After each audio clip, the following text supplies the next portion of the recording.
Jeffrey, it's a surreal sight. This Black Hawk moved in just in the last few minutes from the Border Patrol, landing at that Homeland Security office on the Paramount side, right next to the Home Depot, and they are unloading this huge helicopter with, just boxes and boxes, dozens of boxes of ammunitions, less lethal weaponry. You see these tanks with flammable labels on the side, one after another, an entire shipment, as if they were getting ready for some kind of a major battle. It really has to be said, this is a remarkable sight in the middle of a suburban street here, where they are just unloading all of these weapons, carts full of boxes and flammable weaponry. So you can see that it just made its own parking spot there in the parking lot of that Homeland Security office on the other side of the river, where all of this is taking place, and just a few blocks from that Home Depot and right across the freeway from where that car fire was, just a few blocks away, and the protesters and Sheriff's Department had been squaring off. But this site here at the Homeland Security office of these federal officials unloading dozens of boxes of weapons and ammunition is just quite a sight to behold here. Something I really don't recall ever seeing here. Guys, back to you. Look, we're going to continue doing our job. And yesterday we got 118 arrests. I was out here yesterday to kick off this operation. And what people aren't talking about is ICE served, several warrants yesterday. These were criminal warrants. This is a criminal investigation. And today we're continuing operations. They're not going to shut us down. We're out there right now doing operations. We're going to keep doing operations. We brought in more resources to push back the protesters, but I'll say it again, a serious warning. You can protest all you want. You got your First Amendment rights. But if you cross that line of impediment, or you're putting hands on officers, or destroy property, you will be prosecuted. There's zero tolerance on crossing that lines, and that's what we're standing by. We're bringing more resources as we speak. We'll have more resources tonight. We're going to continue doing the job that American people voted Donald Trump in office to do, and we're not going to apologize for doing it. Now to that breaking news with more ICE protests happening in Lower Manhattan, this time after an 11th grader was taken into custody by ICE agents when he shows up to an asylum hearing. He's at least the second New York City public school student detained since the start of the Trump administration. Fox 5's Stephanie Bertini live in Foley Square tonight with the latest. Hi, Stephanie. Hey, Richard, I'm going to zoom into the area now. Our photojournalist pushing in. You can see now it's pretty clear out here. Just a short time ago, police and protesters were clashing right here. The NYPD confirms several people have been taken into custody. We shot video as demonstrations here at Federal Plaza got out of control. Steve, what's the situation like right now? We do understand the National Guard has now been put into place. Yeah, National Guard is on the ground. Images are unmistakable. Of course, the armored vehicles, the sort of desert camo. You start to see them sort of set up in the area that we believe is kind of that federal complex downtown where a lot of the detentions for these sweeping ICE raids have been taking place. This has grave danger for the people of that area. Yeah, it's an interesting point you make, Robert, because the California governor, Gavin Newsom, posted on X saying the federal government is taking over the California National Guard, and that'll only escalate tensions. But can the federal government and the president take over a state's National Guard under Title 10? And what exactly, briefly, is Title 10? Title 10 simply governs the status of National Guard troops. So when the president takes over the National Guard unit, he is elevating those troops from being state-level National Guard to being federally activated, and therefore the federal government pays them. They're under the command of the federal government. Now that's usually used for overseas deployment. If you're going to take troops from California and deploy them to the Middle East, for example, you'll do that under Title 10. He would have to raise up to using the Insurrection Act of 1807 as an exception to the Posse Comitatus Act of 1876 in order to use those federal troops in a law enforcement function. And that is something which is so rare in American history. And if we're saying that this is what's going to happen if you protest against the Trump administration, then truly we are losing our democratic values. That is what you will see in almost any autocratic country, the use of federal law enforcement against the local will in order to put down speech. At least 45 people were arrested last night,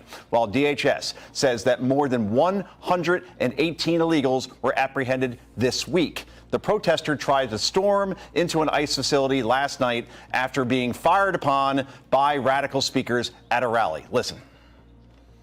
Free them all! Free them all! Free them all! Because an attack on one of us is an attack on all of us! And Los Angeles does not back down for that kind kind of fight. Continue fighting until we reconstruct every single institution from the ground up so that we can grant full amnesty for all immigrants. Demand full compensation for all of the victims of this criminal injustice system. What's going to change this is organizing, and not just any type of organizing, militant organizing.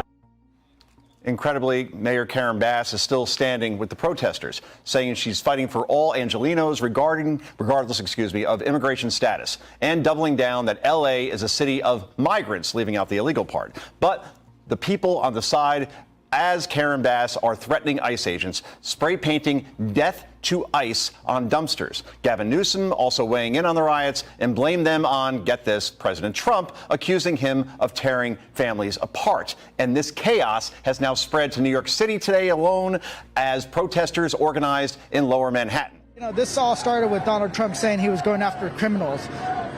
What I've heard today that he went after kids, parents when they're attending their kids' graduations, people that were working in the fashion district, people that showed up, people who had asylum, received asylum, were going through the process, showed up to court like they've done over and over, and were taken to the basement and arrested.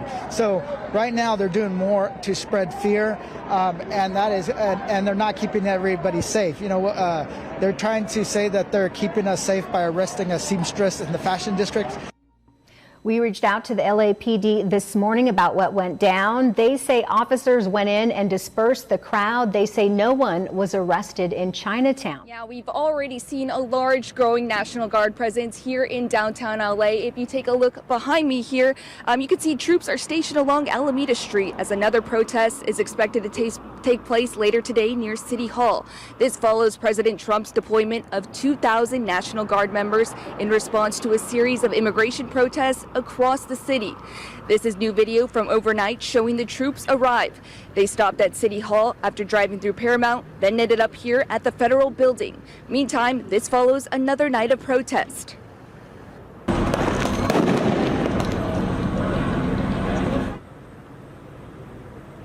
Video from last night shows tense moments in downtown LA as protesters clashed with police, some setting off fireworks and starting fires. Officers responded with what appeared to be tear gas to disperse the crowds. In a separate incident, demonstrators were seen entering a damaged convenience store in Compton and looting items from inside. According to the LAPD, multiple individuals who returned to the area after a dispersal order was issued on Alameda Street were detained and are expected to be booked for failure to disperse. We spoke with Mayor Bass about the deployment of the National Guard and believes it's not necessary. My concern, and we have experienced civil unrest, and I remember 1992 very well, that one of the worst things you can do is have an extreme presence of law enforcement that gets everybody agitated and the violence actually escalates. Trump says he's deploying 2,000 National Guardsmen to Los Angeles. I mean, how significant is this legally, and what federal laws or articles does Trump need to abide by to deploy the National Guard? This is absolutely unprecedented, nearly in American history. The last time I can think of this happening is 1958, when President Eisenhower deployed federal troops to Arkansas to integrate schools, and they had to call the National Guard to protect students like Ruby Bridges and Mary Bill Petillo to integrate schools. That is how rarely these laws are used. But under the Posse Comitatus Act of 1876, federal troops are banned from law enforcement functions inside of states. This is a result of the end of Reconstruction and the negotiations around the Hayes-Tilden Compromise, which resulted in the withdrawal of federal troops from the South after the Civil War. An exception to the Posse Comitatus Act is the Insurrection Act of 1807, which President Eisenhower used in 58, and which President Trump would have to use right now to take the National Guard troops that he is calling up under Title 10 and allow them to actually perform these law enforcement functions. So who has the ultimate authority then to deploy the National Guard, and how would the Insurrection Act play into this current situation, if at all? And are we likely to see legal challenges then against the deployment, Robert?